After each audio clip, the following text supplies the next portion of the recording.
ইফতারিতে অনেক সওয়াব হাদিসে তা বলে, গরিব দুঃখের হাতে দেব ইফতারিটা তুলে।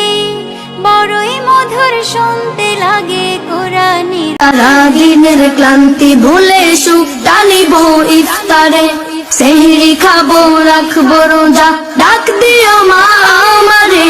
সারা দিনের ক্লান্তি ভুলে সুখটা নিব ইফতারে, যাই নামাজে দাঁড়িয়ে যাব পড়ব মা গো তারাবি, যেই নামাজের শিক্ষা দিলেন আমাদের প্রিয় নবী।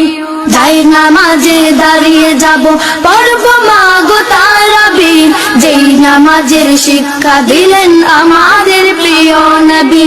রোজ হাসরে ধন্য হব মহান প্রভুর দিদারে, সারা দিনের ক্লান্তি ভুলে সুখটা দিব ইফতারে।